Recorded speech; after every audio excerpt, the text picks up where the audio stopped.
we'd all go to shul, and we'd daven and we'd pray. But my mother insisted that I sing this one song, an old Jewish song.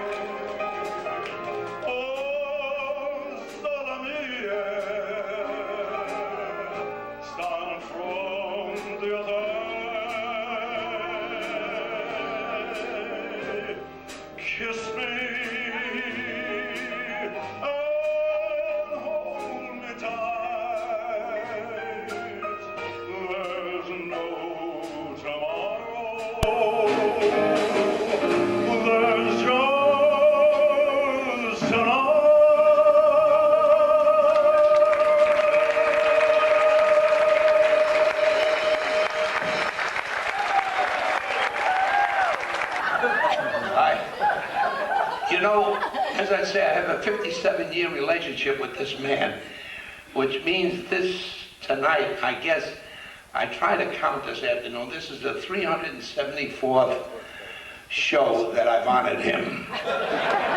He has schlepped me from coast to coast. Every Tuesday, every Thursday, there's another honoring Milton Berle. On his 90th birthday, he had 5 birthdays. I had to appear at all of them. All of them I had to find jokes, so I figured that in the 57, 58 years, I might have spoken and said 3,000 jokes about Milton. So tonight I'm, not going to. I've appeared for him at dinners, at lunches, at breakfast. Last year I emceed a snack in his honor. I told a half a joke, went home, and that was it. God bless Milton. And, he came up with organization. See, it's been brought out already this evening, his love. That's maybe the great love story of the 20th century is Milton Berle on a stage. And you just have to ask him. He'll do anything, go anywhere, give him a plaque. And you give him a plaque, he'll come to your house and do 20 minutes.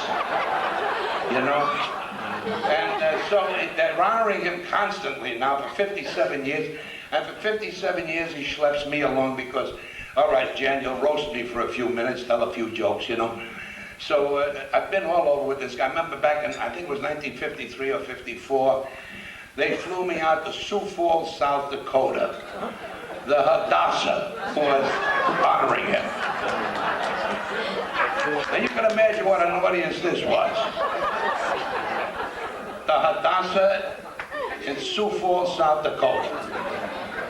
That audience they were the 2 nicest ladies I ever met in my life.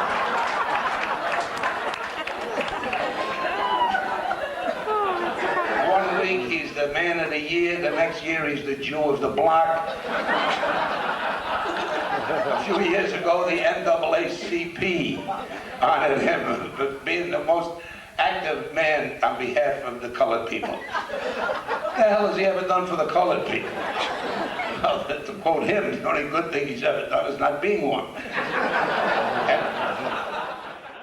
I remember the kind of September when life was slow and oh so mellow. Try to remember the kind of September when grass was green and grain was yellow.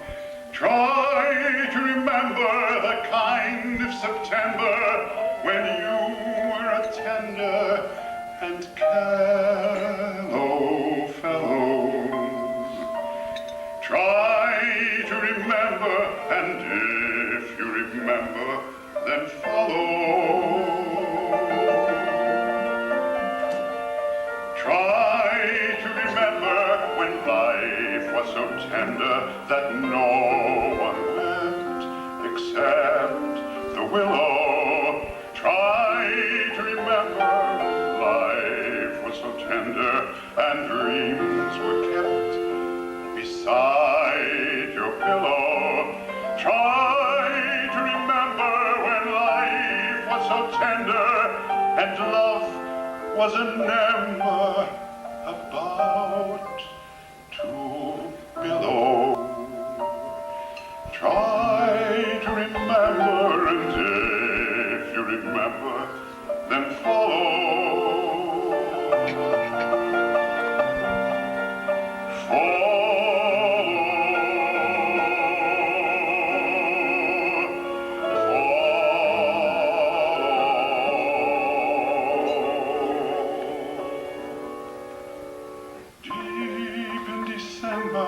It's nice to remember, although you know the snow will follow. Deep in December, it's nice to remember, without a hurt, the heart is hollow. Deep in December, it's nice to remember the fire of September that made us mellow. Deep in December, our hearts should remember and fall.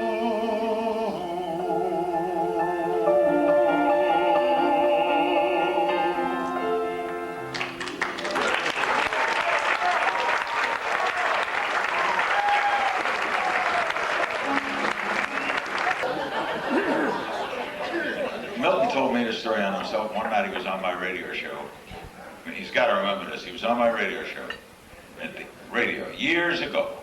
And at the end of the show, I said to him, Milton, what of all you've accomplished, what's the greatest thing you've done in your life? What to you is emotionally the most important? And he said, I'll tell you, Larry, the truth.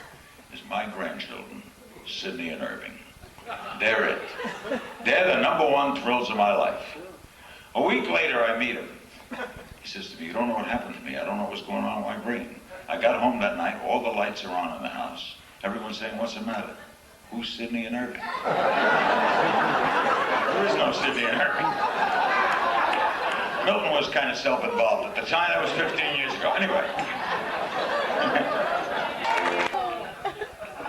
One night after the show in Buffalo, he said, my mother called this morning. She insists that I go out and visit a cousin of hers who lives out a little ways from here in a town called Tonawanda. And she's got three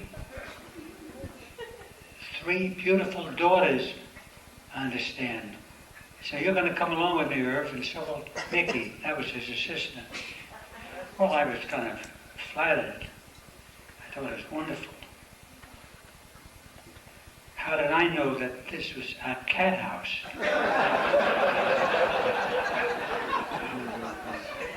I was naive. We got out to Tonawanda. It was dark, a dismal dump. There were some hungry cats chasing dogs.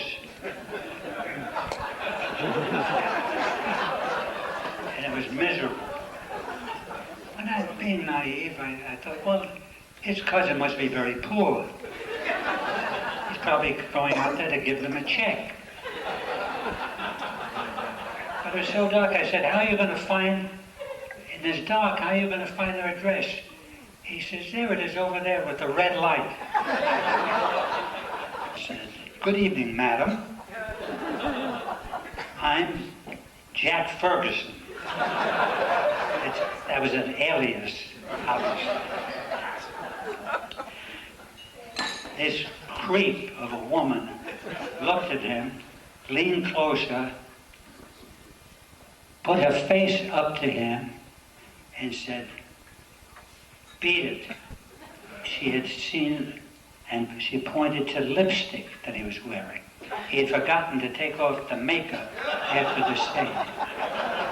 She said, we don't do pansies. I remember, Uncle Miltie, how I idolized you so when I first saw you on television many years ago. Now you're an icon, you're a legend, you are the greatest star of all. I know because you tell me, Milton, every time you call. Oh, I'm sure you know I love you as an artist and a man. And I know you're well aware that I'm perhaps your greatest fan. But there are moments that I wonder if you ever really knew that with all my heart, how very much I wanna be like you. I wanna be like you so much, Milton. I wanna be a big macher, always getting my way, have everyone applauding me all through the day, and totally agreeing with everything that I say. Hey, Milton, I wanna be like you. I wanna take out a stogie, and after it's lit, close all the windows, exhale and sit as people choke from the smoke, 'cause I don't give a shit. Milton, I wanna be like you. I wanna walk the Friars like the king of the Jews, with confidence all over my face. Boss everyone around, and if I should choose, control every conversation that goes on in the place. Wait, there's more. I want a sandwich at the Carnegie, named after me. Have my name up in lights on the biggest marquee. Wear that fakakta hat and raincoat, even when I go pee. Milton, I wanna be like you. I love the way you love the business and feel the need to always try to give something back. So now the time has come for me to follow your lead. I'll tell every entertainer how they should do their act. Milton, you know I'm happy to be part of such a very special day. You gotta know I love you in a very special way. I even paid $100 tonight to stand here and say, I wanna be like you. So thank you, Milton Berle, for all the laughter and the fun. To me, you always were and always will be number one. I'm thankful for the time we've spent so special and so warm, and I'm grateful for the things I've learned just watching you perform. I'll never have your timing or your great comedic skills, and I'll never have a schwanz that goes from here to Woodland Hill.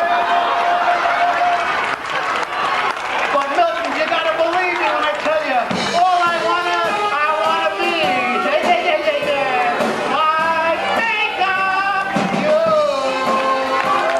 I do. Oh, happy birthday, Milton. I love you from the bottom of my heart.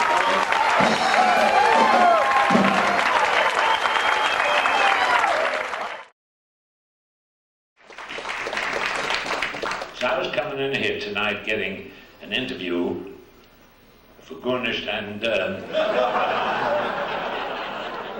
that means for nothing. My stepchild is sitting here right now. Your grandfather. Laugh it up, dear. I won't buy you a new dress.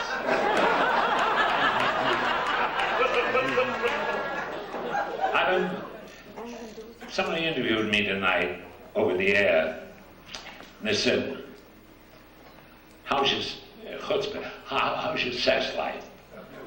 I said, just want to say something.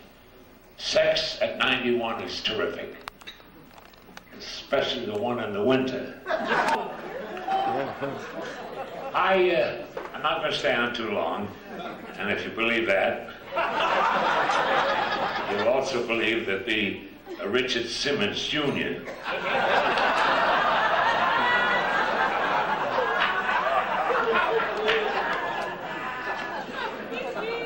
Being here tonight is something. I'm 91, and I don't believe that. I don't believe it.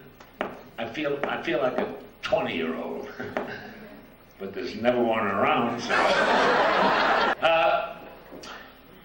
What'll I say? Oh, I could say a lot. Who's hammering? There's no hammering when the king is on. You had it up my ass right then. I'm sorry. Oh, I said that. Yeah, we will later. I'll never. Speaking of sex, I gotta tell you, I never forget Lorna and my honeymoon night. I said to her, Lorna, tonight's a honeymoon night. Bring something black and sexy. So she brought Sidney Poitier.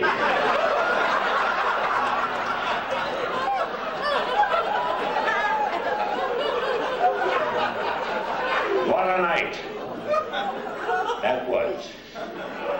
Then the other night, the same, oh, I gotta, she'll kill me for telling this, but about, come in. Oh, is that me?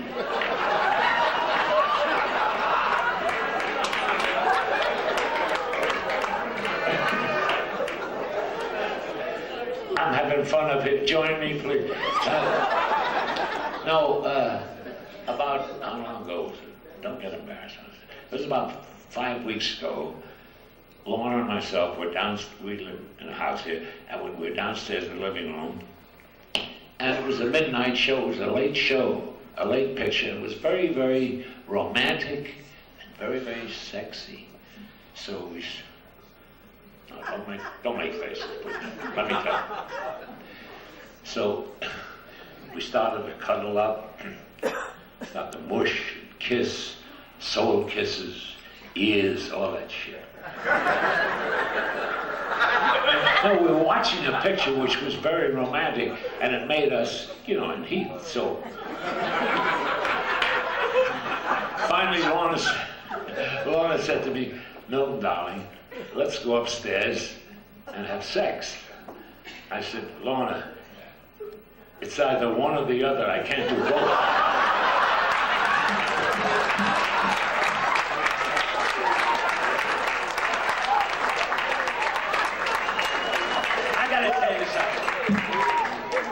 I want to thank all the entertainers in the show. They may be still in the room, for being so wonderful, as best I've ever seen. And, but most of all, let me thank you for making this evening what it is. Yeah. I've had quite a hectic career. Every year brought a smile and a tear, and I've enjoyed every place I'd appear for your entertainment. I've known ever since I was 5 that the only way that I could survive is with joy and laughter alive for your entertainment. To me, every night is an opening night. To bring you a laugh is my one big delight, and I'm sure Irving Berlin was right when he said, "There's no business, no biz like showbiz." Those years, gee, how quickly they flew. Everyone so refreshingly new. And though I've spent over 91 with you, I'd give 91 more, as long as it's for your entertainment. God bless you.